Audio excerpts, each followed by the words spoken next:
c'est Sandrine Mougin, mes créations Sunskull Art Time. Donc je réalise des crânes et des bijoux. Donc ici pour l'expo du Fantastic Art, c'est les crânes que j'ai mis en avant. Donc tout à base d'horlogerie ancienne, des montres à gousset, réveil, horloge.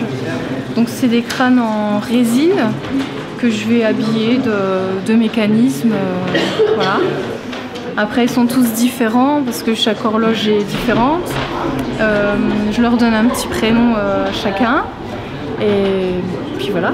Donc Pef, de la région nancéenne, photographe, dans la discipline de l'exploration urbaine, qui consiste donc à photographier des lieux et des objets qui ont été créés par la main de l'homme, pour essayer de démontrer que sur cette même décision de l'homme de tout arrêter, de l'abandonner, de ne plus le mettre en service, les objets et les lieux continuent de vivre, notamment par les ravages du temps, par des plafonds qui tombent, des murs qui s'effritent, des peintures qui cloquent.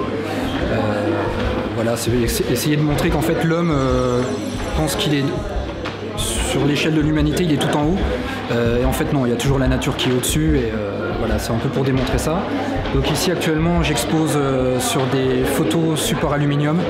Donc petit clin d'œil aussi au fait que l'aluminium est éternel, en train de figer en instant dans le lieu qui est en train de mourir, mais qui finalement est aussi en vie. C'est aussi le paradoxe de cette photo. Et voilà, donc sur aluminium, et je fais ça depuis 6 ans, j'ai commencé en 2010.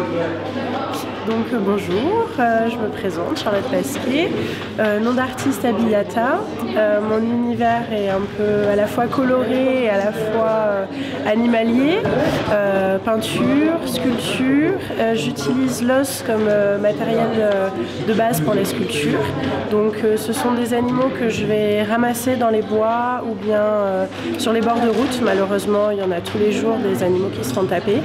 Donc je ramasse, je nettoie, je laisse la nature faire son travail, et une fois que l'os est disponible, je lui donne une seconde vie. Donc j'essaye de rendre hommage à ces animaux qui sont des victimes de notre société malheureusement, et j'essaye de les embellir et qu'on voit au-delà de l'animal mort et de la carcasse entre guillemets qu'on pourrait voir au premier abord. Donc c'est une recherche un peu philosophique par rapport à la mort et à l'image qu'on va en avoir. Et mon côté coloré serait plutôt la peinture, avec le chat comme animal de muse, donc des couleurs et un univers en recherche fantastique et chamanique si on peut dire, donc avec quelque chose de très coloré, très aérien. Voilà. Moi c'est Vise, Édouard Hérault, je suis de Besançon, plasticien, décorateur. Je travaille aussi un peu pour des décors de films. Et voilà, et je reviens encore une fois à Gérardmer pour présenter de nouvelles œuvres. Et voilà, ravi de le présenter à ce public très spécial.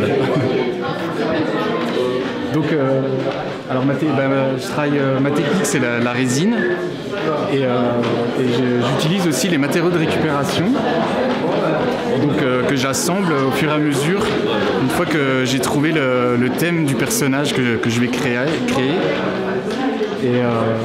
Et tous mes personnages sont un peu inspirés justement du thème fantastique, et essentiellement du steampunk, comme ce poulpe là qu'on voit dans sa baignoire, qui a ce côté très rétro. Voilà. Bonjour, je me présente, Guy Braconneau alias Crawl, nom de peinture. J'utilise essentiellement l'aérographe pour réaliser mes toiles, donc univers biomécanique essentiellement, inspiration Marvel, DC Comics, et futuriste, donc tout ce qui peut aider, tout ce qui m'inspire, j'essaye de le mettre sur toile, quoi. Support, toile, panneaux de bois, un peu tout, création beaucoup issue de mon imaginaire, où je peux représenter aussi, comme avec des personnages comme Predator, Alien, des personnages existants, mais toujours en mettant un petit peu ma patte dessus, en essayant de faire évoluer un petit peu les choses.